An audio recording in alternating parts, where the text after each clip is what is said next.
అట్లానే ఆ దేవాలయంలో శివలింగానికి ఎదురుగా మంటపంలో ఎత్తైనటువంటి నంది ఉంటుంది. ఆ నందిని చూసినప్పుడు మనకు రామప్ప నంది అంటే రామప్ప నంది శైలి అలంకరణ వేరు, ఈ విష్ణుకుండల కాలం నంది వేరు. ఈ నందికి అంత అలంకరణ ఉండదు, కానీ ఇది కూడా మంచి శిల్పం.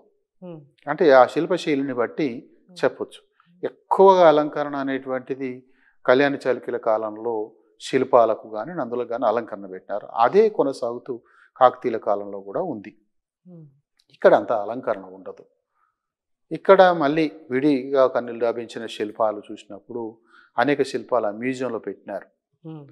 చాలా శిల్పాలు ఉన్నాయి. దుర్గా దేవత కానీ, భైరవుడు, తర్వాత గణపతులు అక్కడే మ్యూజియంలో పెట్టినారు. అక్కడక్కడ కూడా చిన్న చిన్న గుడ్లు కనబడతాయి మనకు. ఆ దేవాలయం అంతా పైన గుట్ట మీద ఇప్పుడు రామలింగ ప్రధానమైన దేవాలయం రామలింగేశ్వరాలయము, దానికి పక్కనే మళ్ళీ రామాలయం ఉంది. అట్లాగనే శివ పంచాయతనం ఉంది, నరసింహస్వామి దేవాలయం ఉంది, ఇది అక్కన మాదనలు కట్టించినారని గుళ్ళు ఉన్నాయి. అక్కడ పక్కన కొన్ని శివాలయాలలాగా చిన్న చిన్నవి కనపడతాయి.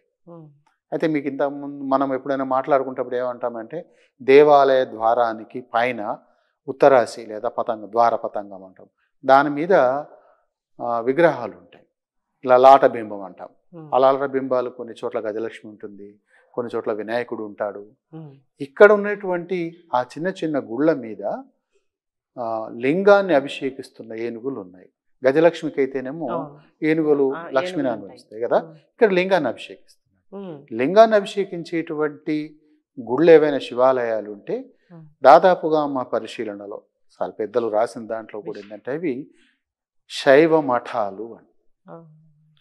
ప్రత్యేకంగా ఈ విష్ణుకుండిల కాలంలో శైవ మత శాఖలలో అప్పుడు బాగా అంటే వాళ్ళు ఎట్లా అంటే ఒక శైవ మతాన్ని ఒక ఉద్యమంలాగా తీసుకొచ్చినారు. 7వ శతాబ్దం నుంచి మొదలైంది. అప్పుడు ఉన్నటువంటి శైవ శాఖలో ఈ ఆరాధన రీతిలో కల్ట్స్ అంటారు, ఇవి తేడాలు ఉన్నాయి. అందులో కాలాముకులు, కాపాలికులు, వీరవ్రతులు, మహేశ్వరులు, ఇట్లా వీళ్ళంతా ప్రత్యేకంగా శివారాధన కోసమని నిర్మించుకున్నటువంటివి ఉంటాయి.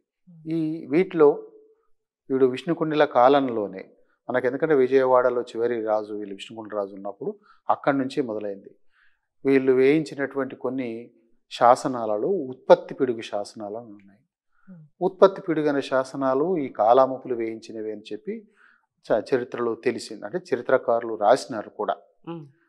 అట్లా ఆ కాలాముకుల శైలి లేదా ఆరాధన రీతులు అనేటువంటివి దానికి ఇప్పుడు శ్రీశైలం ఒక కేంద్రం, కొలనపాక ఒక కేంద్రం, ఆలంపురం ఒక కేంద్రం, బహుశా కీసరగుట్ట కూడా కాలాముకుల కేంద్రమై ఉంటుంది అని మనం ఈ శివాలయాలను బట్టి చెప్పొచ్చు, అక్కడ లభించే శిల్పాలను బట్టి చెప్పొచ్చు.